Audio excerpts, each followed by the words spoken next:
பாருங்க, ஒரு குறிப்பிட்ட டைம்ல தான் அது உங்களுக்கு ஸ்டார்ட் ஆகும், அல்லது குறிப்பிட்ட சூழ்நிலையில வரும், அல்லது குறிப்பிட்ட நண்பர்கள் மத்தியில் வரும், குறிப்பிட்ட சிச்சுவேஷன்ல தான் கிரியேட் ஆகும். நீங்க உங்களுடைய இச்சையை அடக்கணும்னு சொன்னா உங்களுடைய முயற்சி என்னவா இருக்கணும், அந்த பர்டிகுலர் காரியத்தை நீங்க அவாய்ட் பண்ணணும். அது எவ்வளவு லாஸ் இருந்தாலும் சரி, எவ்வளவு இருந்தாலும் சரி, இச்சையானது கர்ப்பம் தரித்து பாவத்தை பிறப்பிக்கும். இந்த பாவம் என்ன அடிமைப்படுத்தும், இந்த பாவம் என்ன பண்ணும், அது தன்னுடைய நடைகளை மாறி மாறி விகாரப்படுத்தி நான் நித்திய ஜீவனையே பார்க்காத படிக்கு என்ன அந்த நித்திய ஆக்கினைக்கு நேரா கொண்டு போயிடும். அன்னைக்கு சம்பளம் வாங்குற கூட்டத்துல நான் போய் நின்றுவேன். எனக்கு அது தேவையில்லைன்னு சொன்னா இன்னைக்கு நான் என்ன செய்யணும், அந்த இச்சைய அடக்கணும். அது அத்தனை லேசான காரியம் கிடையாது, அது ரொம்ப கஷ்டமான காரியம். சாலமோன் சொல்லும்போது சொல்லுகிறான், நீதிமொழிகளின் புஸ்தகம் 16வது அதிகாரம் 32வது வசனம். பலவானை பார்க்கிலும் நீடிய சாந்தமுள்ளவன் உத்தமன், பட்டணத்தை பிடிக்கிறவனை பார்க்கிலும் தன் மனதை அடக்குகிறவன் உத்தமன். பட்டணத்தை பிடிக்கிறது எவ்வளவு கஷ்டமோ அவ்வளவு கஷ்டம் உன்னுடைய அந்த அல்பதனமாய் சாதாரணமாய் தெரிகிற அந்த சின்ன இச்சையை அடக்குவது என்பது. ஆனா விடுறது இல்லைன்னு நாம தீர்மானம் எடுக்கணும். மற்றவர்களுடைய இச்சையை பார்த்து நாம கிண்டல் பண்ணுவோம், அது அவனுக்கு பெரிய காரியம் என்பதை உணர்றது இல்லை. நம்மளுடைய இச்சை அவனுக்கு சாதாரணமா இருக்கும், ஆனா அது நமக்கு பெரிய சேலஞ்ச். அது பட்டணத்தை பிடிக்கிறது எவ்வளவு கஷ்டமோ அதே போல கஷ்டம். ஆனா தன் மனதை அடக்காதவன் எதுக்கு சமமா இருக்கிறானா, மதில் இடிந்த பாழான பட்டணத்துக்கு சமமா இருக்கிறான். நீங்க என்னதான் செய்தாலும் சரி, எவ்வளவு நாள் கோயிலுக்கு போயிருந்தாலும் சரி, எவ்வளவுதான் ஊழியம் செய்திருந்தாலும் சரி, நீங்க எவ்வளவுதான் ஊழியத்துக்கு கொடுத்திருந்தாலும் சரி, நீங்க என்னதான் பரிசுத்தமா ஜீவிச்சாலும் சரி, உங்கள் இச்சையை நீங்கள் அடக்காத வரைக்கும் பரலோகத்துக்கு போகவே முடியாது. ஏன்னு சொன்னா உங்களை அதை பத்தி நினைக்கவே கூடாது. இதுதான் பெரிய விஷயம் சொல்லி உங்களை மறுபடியும் மறுபடியும் மறுபடியும் மறுபடியும் பாவத்துக்குள்ளேயே இழுத்து கொண்டே இருக்கும். நம் இச்சையை அடக்கியாகும். பெரிய ஊழியக்காரனாய் இருந்த பவுல் சரித்திரத்திலேயே வரலாற்றிலேயே கிறிஸ்தவத்தினுடைய வரலாற்றை பற்றி சொல்லும் போது இயேசு கிறிஸ்துக்கு பின்னாடி ஒரு பேர் சொல்லப்படுதுன்னு சொன்னா அது பவுல் தான். அந்த பவுல் தன்னுடைய ஊழியத்துல தன்னுடைய பர்சனல் எக்ஸ்பீரியன்ஸ் அவன் ஷேர் பண்ணும்போது சொல்றான்.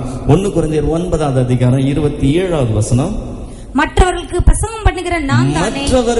பிரசங்கம் பண்ணுகிற நான் தானே ஆகாதவனாய் போகாதபடிக்கு என் சரீரத்தை அடக்கி ஒடுக்குகிறேன். பவுலே அதை செய்யணும்னு சொன்னா நீங்களும் நானும் எவ்வளவு அதிகமா செய்யணும்ல.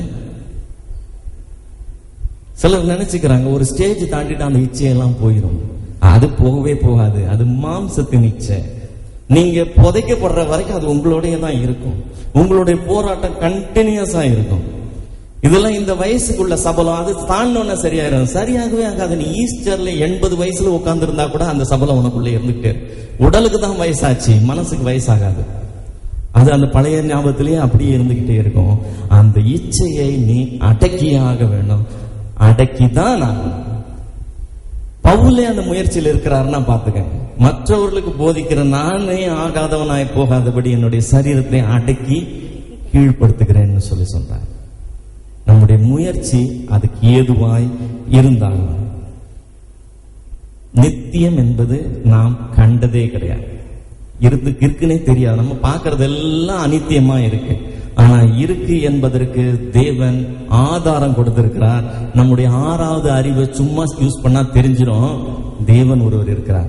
தேவன் ஒருவர் இருக்கிறார்னு சொல்லும் போது அந்த தேவன் உங்களுக்கும் எனக்கும் நித்தியம் இருக்குன்னு சொல்லி அவரே ஒரு ஆதாரம் கொடுத்திருக்கிறாரா. அந்த ஆதாரம் என்ன? அவருடைய குமாரனை உயிரோடு எழுப்பினது. சோ கன்ஃபார்மா தெரியும் நித்தியம் இருக்குன்னு சொல்லி. ஆனா அந்த நித்தியம் ஜீவனுக்கு போக போதா அல்லது அந்த நித்தியம் ஆக்கினைக்கு போக போதா என்பதுதான் கேள்வி. சம்பளம் வாங்குற கூட்டம் அதிகம். வேதம் அப்படிதான் சொல்லுது. அன்னைக்கு சம்பளம் வாங்குற கூட்டம் அதிகமா. மத்தேயு எழுதின சுவிசேஷம் 7வது அதிகாரம் 13வது 14வது வசனம். இடுக்கமான வாசல் வழியாய் உட்பிரவேசியுங்கள். கேட்டுக்கு போகிற வாசல் விரிவும் வழி விசாலமுமாய் இருக்கிறது. அதன் வழியாய் பிரவேசிக்கிறவர்கள் அநேகர். எவ்வளவு பேரு? அநேகர். அது ஏராளமா இருக்கும். அதனுடைய வாசல் விரிவு, அதனுடைய வழி விசாலம், அதன் வழியாய் பிரவேசிக்கிறவர்கள் அநேகர். தொடர்ந்து ஜீவனுக்கு போகிற வாசல் இடுக்கமும் வழி நெருக்கமுமா இருக்கிறது, அதை கண்டுபிடிக்கிறவர்கள் சிலர். இந்த வெகுமானம் வாங்க போறவங்க சிலர், சம்பளம் வாங்க போறவங்க நிறைய பேர். நித்தியத்துக்கு தப்பி ஓட முடியாது. நாம் எல்லாரும் பிரயாணம் பண்ணுகிறவர்கள் போல நம்முடைய பிரயாணம் போய் நித்தியத்துக்குள்ளதான் போய் முடிய போகுது. அதை நீங்க போஸ்ட்போன் பண்ண முடியாது. அதுக்கு நீங்க தப்பி ஓட முடியாது. நீங்க உங்களை ஒழித்துக் கொள்ள முடியாது. அது கம்பல்சரி. ஆனா உன்னுடைய நித்தியத்தை நீ எங்கே கழிக்க போகிறாய் என்பதுதான் இன்னைக்கு டிசைட் பண்ண வேண்டிய ஒரு பெரிய காரியம். அந்த நித்தியத்திற்கு நாம் நினைப்பு கூட இல்லாம நம்மளுடைய நாட்களை கடந்து பண்ணுவதற்கு நம்முடைய பாவம் காரணம். அது சின்ன பாவம், பெரிய பாவம், அவன் பெரிய பாவி, சின்ன பாவி, அதெல்லாம் கணக்கு கிடையாது. பாவத்தின் சம்பளம் என்னவா? அது மரணம். அன்னைக்கு சம்பளம் வாங்க போறவங்க நிறைய. ஆனா இந்த பாவத்தை நமக்குள்ள உண்டாக்கக்கூடிய, திரும்ப திரும்ப உண்டாக்கக்கூடிய இன்னொரு ஐட்டம் நமக்குள்ள ஒளிந்திருக்கிறது. என்னது? இச்சை. நாம அந்த பாவத்திலிருந்து ஆண்டவருடைய நாமத்தினால விடுதலை பெறணும். அந்த அடிமைத்தனத்திலிருந்து வெளியே வந்தாகணும். குமாரன் உங்களை விடுதலை ஆக்கினார், மெய்யாகவே நீங்கள் விடுதலை ஆவீர்கள் வேதம் சொல்லுங்க. அந்த அடிமைத்தனத்திலிருந்து விடுதலை பெறுவதற்கு ஒரே வழி அவருடைய நாமத்தினால, அவருடைய ரத்தத்தினால கழுவப்படுறது தான். வேற எப்படி உங்களுடைய பாவத்தை நீங்க தொலைக்க முடியாது.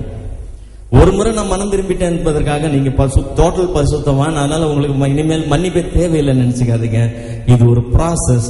நம்முடைய வாழ்நாள் எல்லாம் ஆண்டவரே வேதனை உண்டாக்கும் வழி இன்னைக்கு ஏதாவது இருந்துச்சா, நான் ஏதாவது தப்பு பண்ணனா, ஏதாவது இப்படி பண்ணிட்டேனா, அப்படி பண்ணிட்டேனா, மீறுதல் உண்டா, அல்லது நான் ஏதாவது மதிகேடா ஏதாவது செய்தனா, நீங்க அதை கவனிக்காம விட்டுட்டீங்கன்னு சொன்னா உங்களுக்குள்ள இருக்கிற பாவம் உங்களை இன்னும் பாவத்துக்குள்ள இழுத்துட்டு போய்கிட்டே இருக்கும்.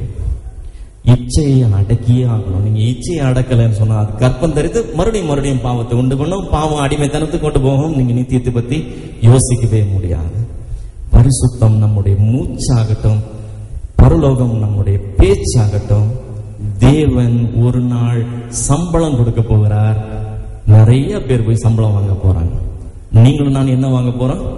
ஆண்டவர் இடத்துல இருந்து வெகுமானம் வாங்க போறோம். ஹல்லேலூயா.